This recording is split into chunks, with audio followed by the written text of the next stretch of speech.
The wind cut across the barren land like a blade, carrying dust and sorrow in equal measure. A woman trudged slowly along the dirt road, her shawl wrapped tightly around her thin shoulders.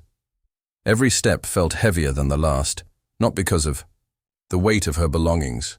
She carried none, but because of the little girl clutching her hand. The child was no older than 5, her cheeks hollow from hunger, her eyes wide with fear and trust. They had no home, no destination. Only the hope that somewhere ahead might be kinder than the places they had already left behind. The widow's husband had been a laborer, a man who earned little but kept a warm fire alive in their small cabin. His sudden death in an accident had torn the fragile roof from above their heads. She had begged for work, but most men sneered at her, and most women turned away. A burden, they called her, a curse to any household. And so, with no coin, no shelter, and no one willing to take pity, she had begun walking. Nights were the worst. Beneath the endless stars, she would gather scraps of brush to start a fire, praying it would last until morning. The little one often asked, "Mama, will we find a home tomorrow?" The widow would smile, hiding her trembling lips. "Yes, my bird, tomorrow." But tomorrow always looked the same. Roads that led to nowhere, faces that looked away. Her clothes hung loose, worn by time and travel. Her shoes were nearly ruined, the soles flapping with each step. She had grown used to hunger's dull ache, but what she could not bear was seeing it in her daughter's eyes. Sometimes she pretended to eat the last crust of bread, slipping it instead to the child when she wasn't looking. The widow carried guilt like a second skin. She blamed herself for not being strong enough, clever enough, or resourceful enough to protect her daughter better. She cursed the world that looked down on women like her, alone, vulnerable, easily discarded.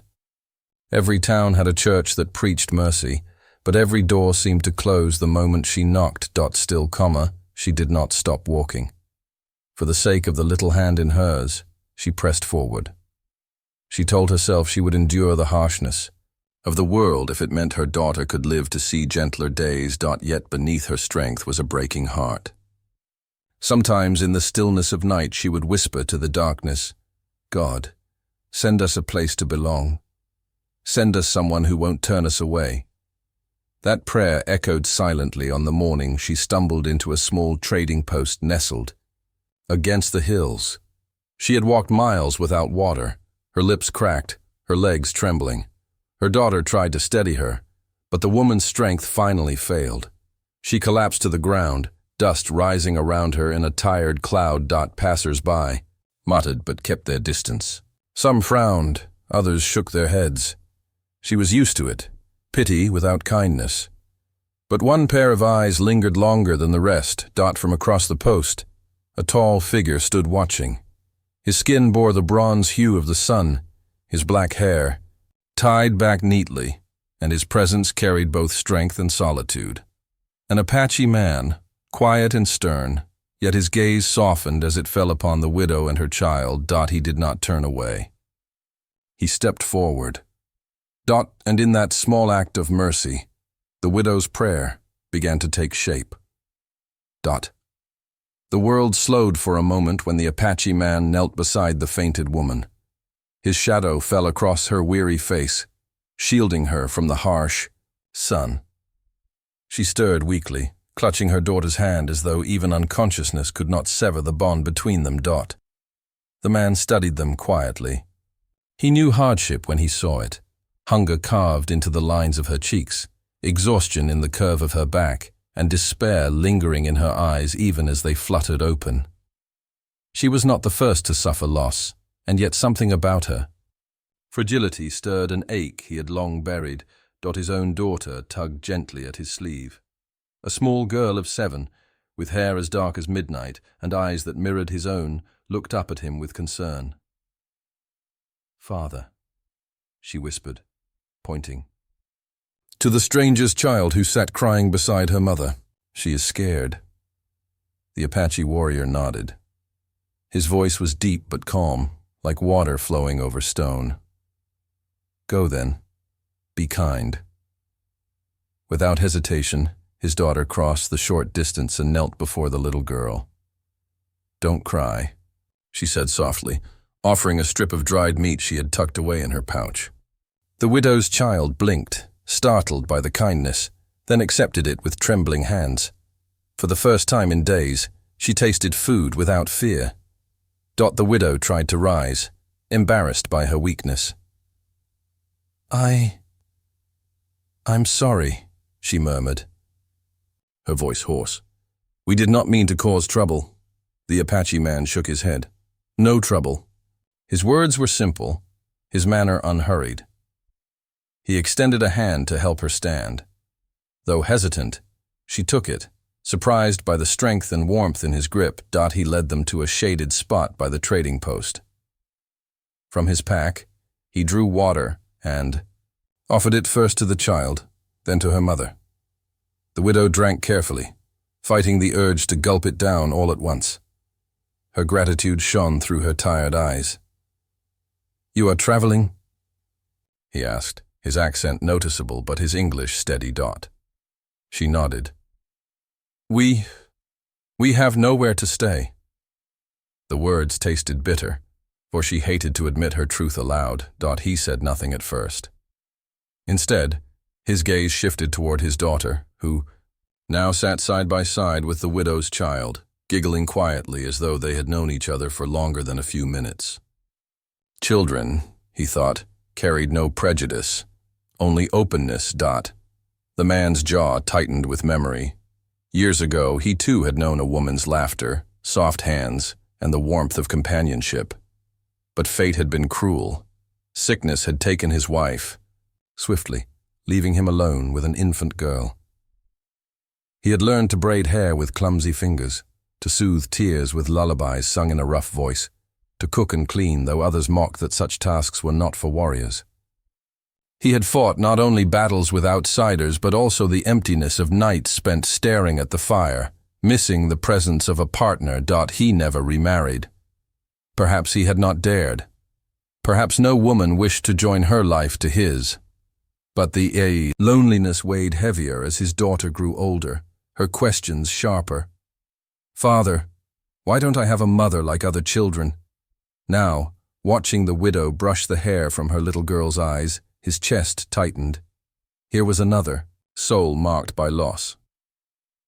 Here was another child who longed for safety. The widow noticed his silence and mistook it for disapproval. She lowered her gaze, ashamed. "We will not stay long. Just until my strength returns." The Apache warrior studied her once more. He did not see a burden. He saw a possibility, two wandering hearts that might in time fit beside his own. And, though he said little that day, the thought planted itself firmly in his mind. Perhaps the Great Spirit had guided her steps here, to him.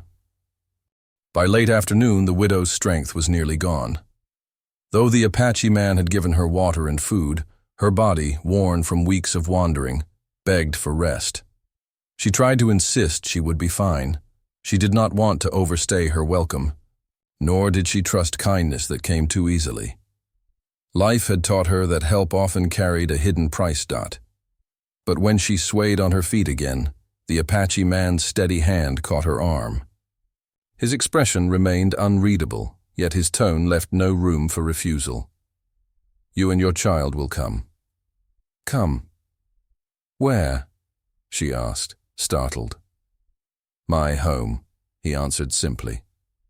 Her lips parted to object, but her daughter tugged at her skirt with wide, hopeful eyes. The child had already taken a liking to the Apache girl, who now clung happily to her new friend's hand. The widow's heart softened. She could not deny her daughter even a brief moment of warmth. The man led them from the trading post, his stride long and sure.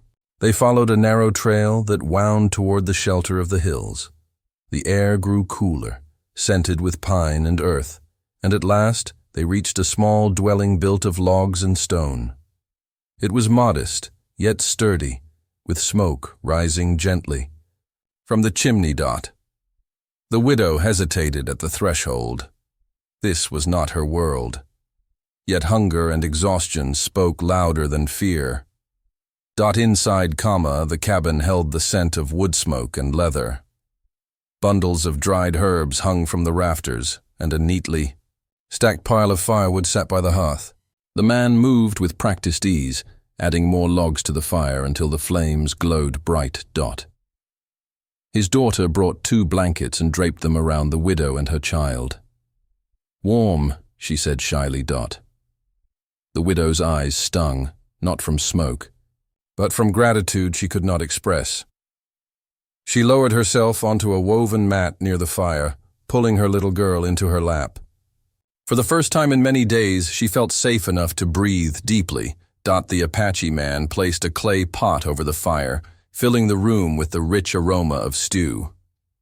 Soon he ladled generous portions into wooden bowls and set them before his guests. The widow's hands trembled as she lifted the bowl. She murmured, "We cannot repay you." He shook his head. "Eat. Rest." So she did.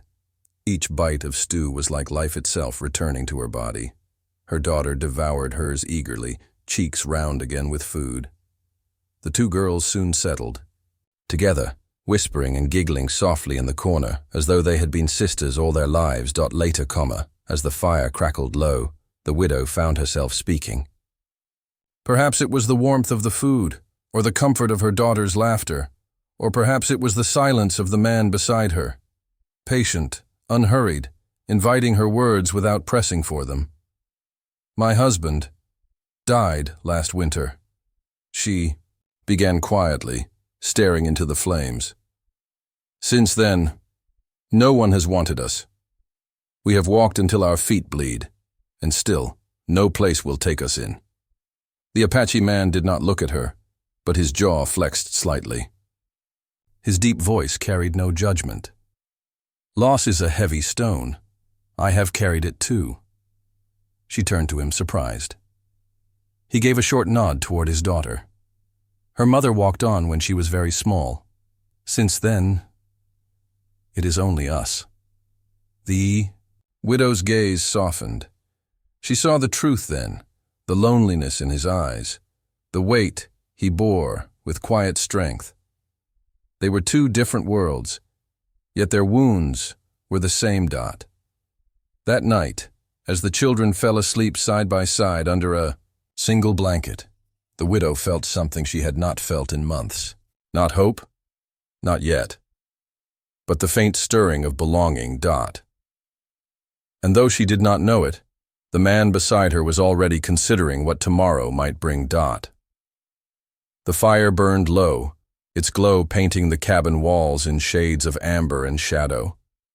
Outside, the wind sighed through the pines, carrying the sounds of night. Inside, 2 children slept curled together under a single blanket, their soft breathing filling the silence like a lullaby. The widow sat close to the fire, her hands folded. In her lap, she should have been resting, but sleep refused to come. Her eyes, red-rimmed with fatigue, were drawn again and again to her daughter's face. Peaceful now, but haunted by too many nights of hunger and fear. Across the hearth, the Apache man sat sharpening a knife, his movements steady and precise. For a long time, neither spoke. But the quiet between them was not uncomfortable. It was the silence of people who understood the weight of words too heavy to carry. At last, she whispered, "I don't know why I told you about my husband. I haven't spoken of him to anyone. In months." The man paused, setting the knife aside. His dark eyes lifted to hers. "Because grief is lighter when shared." Her throat tightened. She wanted to believe him, yet part of her still clung to silence, as though speaking her sorrow aloud would make it heavier. But when he looked at her, not with pity but with understanding, the words began to pour out. "He was a good man," she said softly, "a kind father. He worked himself to the bone for us, and still it was never enough. When he died, I thought." The world might pity me. Instead, doors shut faster than before. I begged for work. I begged for shelter. No one cared. They only saw a burden, a woman with a child, but no husband to speak for her. Her voice cracked. She turned her face away. Ashamed of her tears, the Apache man said nothing at first. He reached for the fire, adding another log, the sparks rising like scattered stars. Then, in a tone low and steady, he began his own story. My woman was strong. Braver than most men I knew, she gave me this daughter and filled our home with laughter. Then sickness came, and no medicine could stop it. She left us in one winter's night, and I woke to a silence I could not fight. He looked toward his sleeping child, his expression unreadable, but his voice edged with quiet pain. Since then, I have tried to be both father and mother.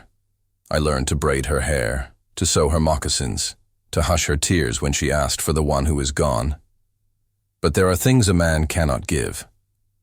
A child needs a mother's gentleness, a woman's hand in the home. I have carried this lack every day. The widow's breath caught. She recognized his loneliness as if it were her own. The ache of empty nights. The weight of responsibilities too heavy for one set of shoulders. Their eyes met across the fire. For the first time she did not look away. You are strong, she whispered. His brow furrowed. Strength does not mend what is broken. Her lips trembled, but she nodded. Nor does weakness. For a moment, silence stretched again, but it was different now. Thicker, heavier, threaded with something unspoken. Each of them carried a story of loss. Each had been abandoned by the world, yet here, in this small cabin, they discovered a mirror of their own sorrow. The widow wrapped her arms around herself, feeling the warmth of the fire seep into her bones. She did not yet know what tomorrow would bring, but for the first time in months, she felt the sting of loneliness ease, just a little. And when she closed her eyes, she thought, perhaps God has answered me after all, not with pity, but with someone who understands. The dawn broke softly over the hills, painting the cabin in golden light. Outside, birds called to one another, and the wind carried the scent of pine and damp earth. Inside, the widow stirred from a fitful sleep. Her daughter curled beside her. Still deep in dreams of safety and warmth, the Apache man was already awake. He had risen before the sun, as he always did, tending the fire and preparing a simple breakfast. His daughter watched him from the corner, eyes wide with quiet curiosity.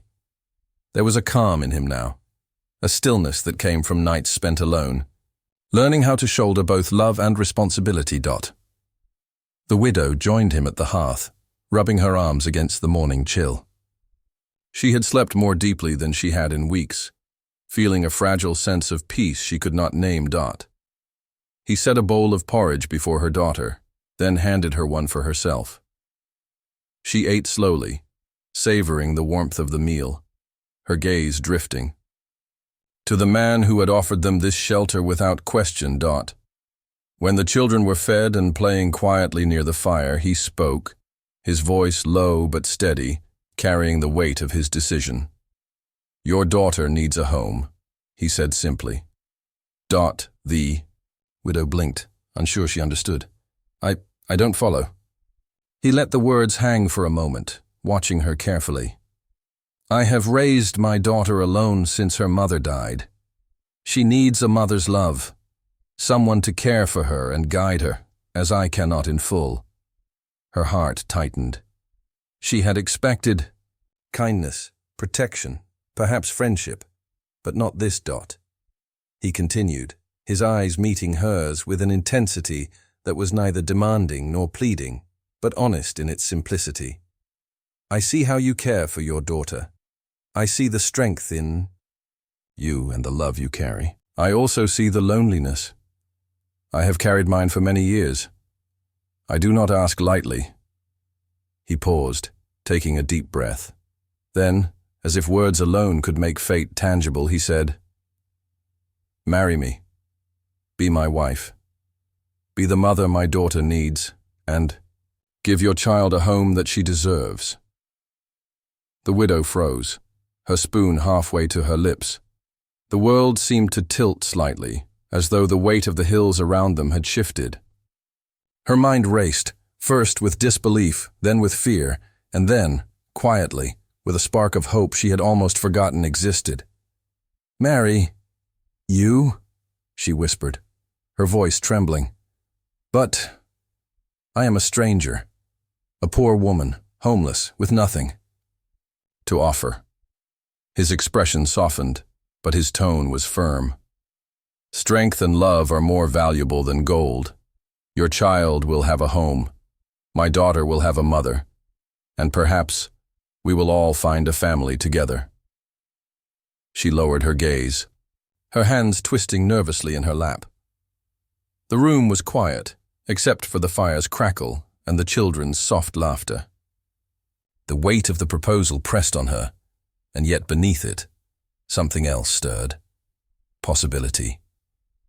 For the first time in months, she imagined a life without constant fear, a place where her children could thrive, and perhaps even a chance for her own heart to heal. Tears pricked at her eyes, but she did not speak.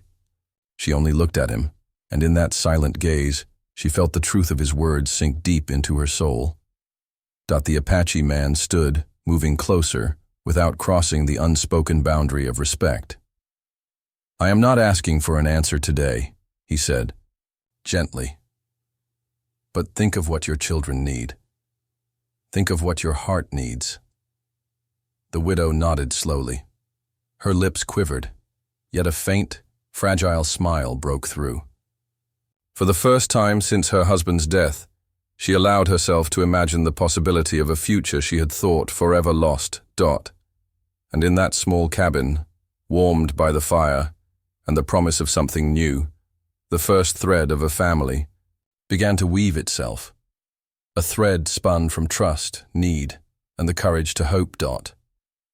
The morning sun streamed through the cabin window, painting streaks of gold across the wooden floor.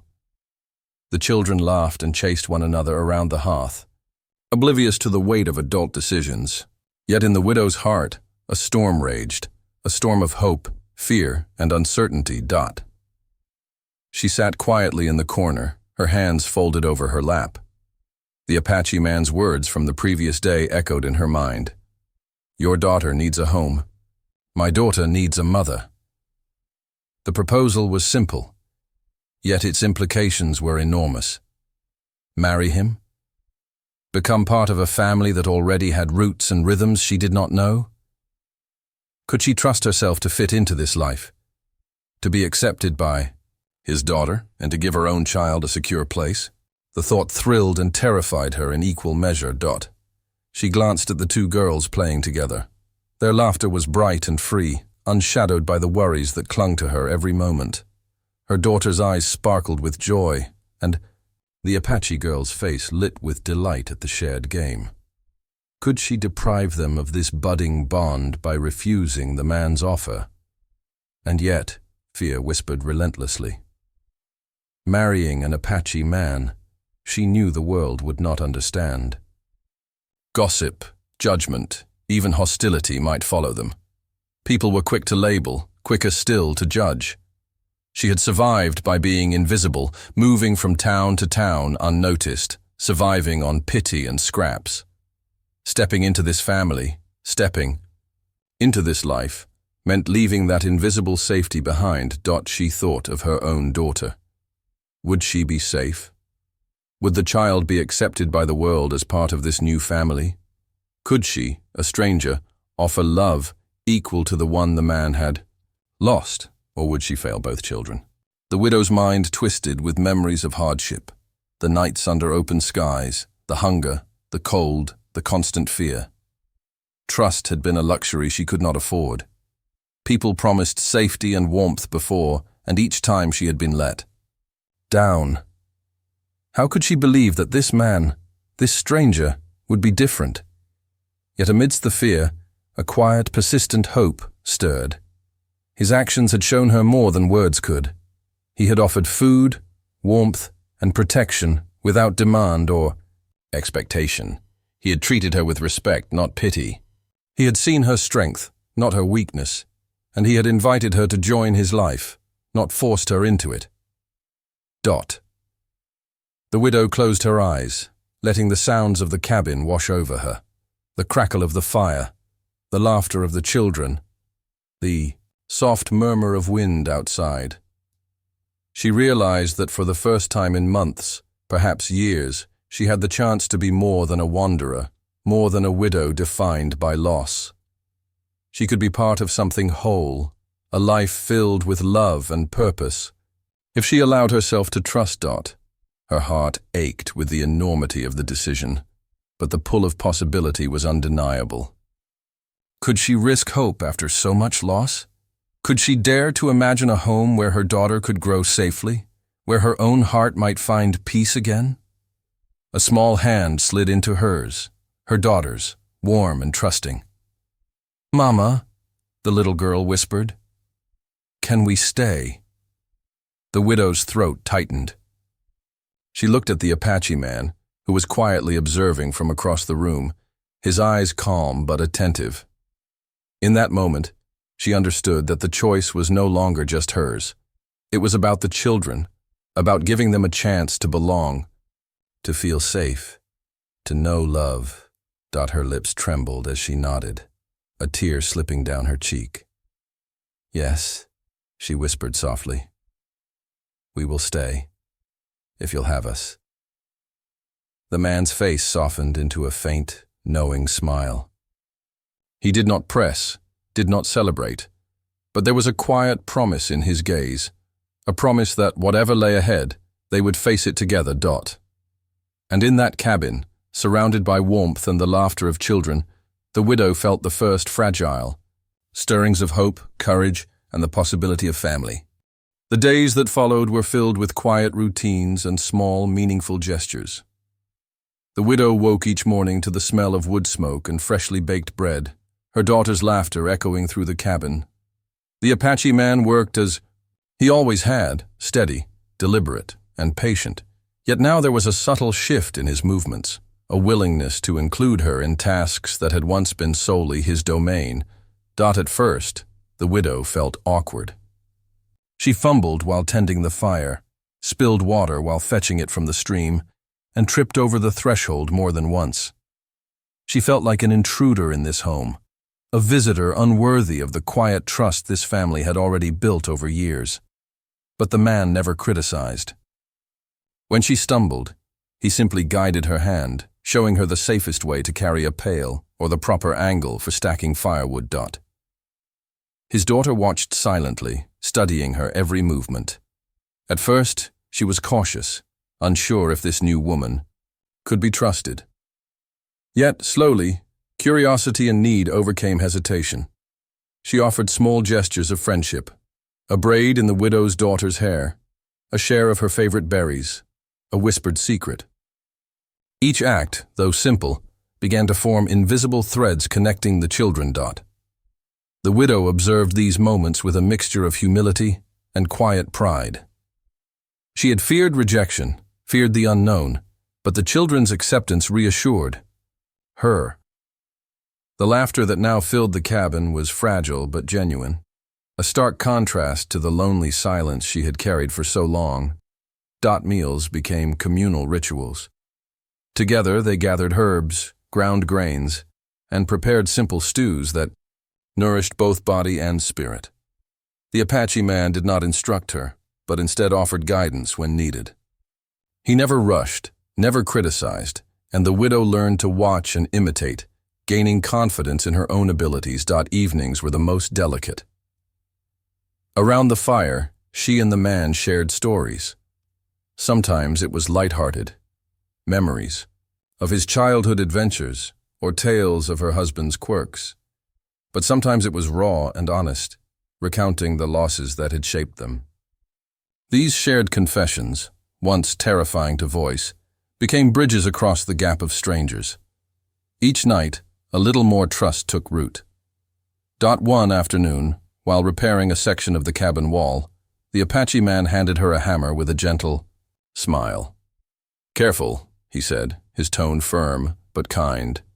You have strength, but patience is just as important. She nodded, taking the tool in hand. For the first time, she felt capable and respected, not just tolerated.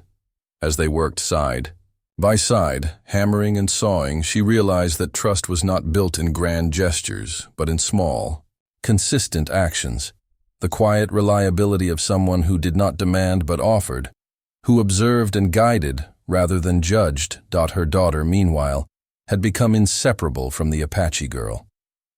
They learned each other's favorite games, shared songs, and comforted each other during moments of homesickness. Seeing the children bond, the widow felt the first true relief in her heart. Her daughter was safe, happy, and loved. As the sun dipped below the horizon, painting the cabin in hues of amber and rose, the widow finally allowed herself to breathe. For the first time in months, she felt she belonged, not as a visitor, not as an intruder, but as part of a family gradually stitching itself together with care, patience, and understanding. And though the path ahead remained uncertain, she knew one truth: trust, once given and nurtured, could transform even the loneliest hearts into something stronger, warmer, and enduring. The peace the widow had begun to taste was fragile. Word of her presence in the Apache man's cabin traveled quickly through nearby settlements, carried on the whispers of traders and neighbors. By the time a week had passed, she realized that life beyond the hills would not easily accept what had formed in the quiet of the forest. It began subtly. A visiting merchant lingered longer than necessary at the trading post, his gaze sharp and judgmental, as he asked if the Apache man and his household had any business dealings. When the widow responded politely, he smirked and muttered something about strangers meddling in someone else's life. Then came the letters. Someone had spread rumors, a widowed woman living with an Apache man, his daughter and hers together, forming a household that defied the rigid boundaries of society. The messages were not threatening, but they carried the weight of disapproval, each word a silent accusation. One afternoon, as the widow gathered herbs near the edge of the forest, a group of townsfolk approached. Their faces were hardened, their eyes a mixture of curiosity and contempt. "We heard about you," one man called, his tone sharp. "Living here, with him. Do you expect the world to accept this?" Her daughter clung to her skirts, eyes wide with fear. The Apache girl instinctively stepped forward, her small hand gripping the other girl's. The widow drew a deep breath, steadying herself, refusing to show the uncertainty that churned inside. "I expect nothing from the world but what I can give," she said firmly. Her voice trembled slightly, but she spoke with a strength she had not felt in months. The townsfolk exchanged uneasy glances. One of the women sneered. "You think you can live like this and not be judged? People will. Talk and trade will be denied. You'll make life harder for him." He stepped forward then, calm and imposing, his presence a shield around the two children. "This is our life," he said simply. "We answer to no one but ourselves. We care for our children. That is enough." The townsfolk hesitated, caught between curiosity and fear, then turned and left, muttering behind them. The widow exhaled slowly, realizing how thin the line of safety was. Even here, in the hills, judgment followed. Even here, acceptance was fragile. That evening, as the fire flickered and the children played quietly, she spoke her fears aloud. "What if the world never lets us be? What if people never accept this family? My daughter, our children, will they be safe?" The Apache man met her gaze, his expression calm but unwavering. "Safety is not given. It is made. We cannot control the opinions of others, only our actions, our loyalty to each other." She nodded, understanding but not fully relieved. She had known fear and rejection too well. The comfort she felt in the cabin was precious. But the world outside could still intrude, demanding conformity or exile. Days passed, and the subtle pressures continued. Traders refused to sell to the cabin, neighbors whispered behind their backs, and curious eyes lingered whenever they ventured toward town, yet the household endured. The children's laughter persisted, growing louder and braver, and the widow found herself drawing strength from the Apache man's steadfastness. Conflict from the outside became less a threat than a test.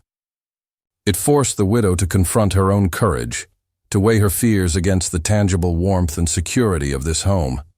She realized that belonging would always carry risk. To protect the children, to embrace love and family again, she would have to withstand the harsh scrutiny of the world. And in the quiet moments, as the fire burned low and the wind whispered through the pines, she understood.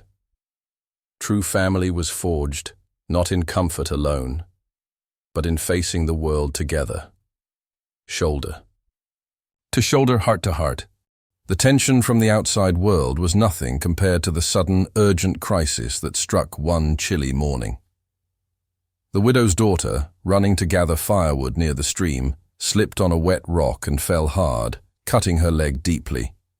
She cried out in pain, clutching the wound, while blood seeped through her small fingers. The widow rushed to her side, panic clawing at her chest. She had endured so much loss, so many dangers. But seeing her child hurt, helpless, left her momentarily paralyzed. "It's going to be all right, darling," she whispered. Though she feared it might not be. The Apache man appeared beside them instantly, his eyes sharp with focus. He examined the wound carefully. "We need medicine," he said, his voice calm but urgent. "The town has a healer, and we must go now." The widow hesitated. The town was hostile, its townsfolk wary and judgmental. Just days before, they had whispered and sneered at her presence. To go there now meant confronting judgment head-on, exposing herself and her child to ridicule or worse. I can go," she stammered. "I know the way." He shook his head. "No, I will go. You stay and tend the other children. It is my responsibility." Before she could protest, he was already moving, gathering his supplies, and preparing for the journey. His daughter insisted on accompanying him, a brave shadow beside her father. The widow watched them go, worry twisting her stomach, but she understood. His courage was unshakable, and his devotion to both children unyielding. Hours passed. She tended the fire, kept the younger children occupied, and prayed silently. When he finally returned, the sun was low on the horizon. But he came back, not just with medicine, but with triumph in his eyes. The healer had treated the wound, and her daughter would recover. The widow ran to the Apache man, tears streaming down her face. You risked everything for us," she said, voice choked with emotion. He shook his head, brushing a strand of hair from her daughter's face. "We protect those we love," he replied simply. "You and your child are part of this family now. That is what matters." The gravity of his words sank into her heart. All the doubts, fears, and hesitations of the past weeks melted in the warmth of his devotion. This was no fleeting act of kindness. It was a commitment, a promise that transcended words. As the children clung to both of them, laughing despite the scare, the widow felt a profound shift within herself. She had questioned trust, wondered if love could be rebuilt after loss, and feared the judgments of the world. But seeing him act selflessly, with courage and humility, erased those doubts. For the first time, she allowed herself to imagine a future without constant fear, a life where the children could grow in safety, love, and guidance. She realized that the home they had built together, though unconventional, tested, and fragile, was real and unbreakable in the ways that truly mattered. That night, as the fire crackled and the children slept safely, she finally spoke the words she had been afraid to say aloud. "I see now. You were right. This can work. We can be a family." He nodded, a quiet smile tugging at his lips. "Together," he said simply, In the warmth of that cabin, amid the shadows of the firelight, the widow understood the truth. Family was not defined by blood alone, but by courage, devotion, and the willingness to face the world together, whatever it might bring. The morning sun bathed the cabin in soft golden light, casting a glow on the worn wooden walls and the hearth where countless meals had been shared. Outside, the pines swayed, gently, and the children's laughter rang through the small clearing, pure and free. Inside, the widow stirred, stretching her arms as the warmth of the fire kissed her face. Her daughter, now fully recovered from her accident, sat cross-legged near the window, braiding the Apache girl's hair with careful, tender fingers. For the first time in months, the widow allowed herself to linger on this scene without fear. It was real, and it was theirs. The Apache man entered the room, carrying a basket of fresh herbs and wildflowers. He paused, watching the children for a moment, a faint smile tugging at his lips. Their bond had deepened beyond expectation, laughter, shared secrets, and the quiet understanding of two souls who had known loneliness too long. He approached the widow and extended a hand, not in ceremony, but in reassurance. "They are happy," he said simply. "They have what they needed most." Tears pricked at her eyes, not from sorrow, but from a profound relief. "Yes," she whispered, "and so do we." The cabin, once a place of survival and necessity, had transformed into something warmer, something alive with the rhythm of family. Meals were shared with laughter, chores became lessons in cooperation, and evenings were filled with stories, songs, and the quiet comfort of presence. Each day, trust and love grew, stitching together the fabric of a household that had begun as strangers in need. The widow reflected on the journey that had brought them here, the endless roads, the hunger, the nights under the stars, and the moments of despair when hope seemed too distant to grasp. She had questioned every decision, feared every step, and doubted her worth. Yet, in the quiet of this cabin, she realized that courage was not the absence of fear, but the choice to step forward anyway, guided by love and the promise of belonging. Her thoughts were interrupted by the laughter of the children running to the door. They held hands, spinning in a circle before collapsing onto the floor, breathless and giggling. The widow's daughter looked up at her mother, eyes shining with trust and joy. "Mama," she said softly, "I love our family." The widow knelt, pulling her child into her arms. "And I love you," she said, feeling the warmth of her heart swell. She turned to the Apache man, who was watching silently, pride and tenderness reflected in his eyes. She had come to understand that family was not merely about shared blood, but about shared devotion, protection, and the courage to stand together against the world. That evening, as the fire burned low and the cabin glowed, with the soft light of oil lamps, they sat together in quiet contentment.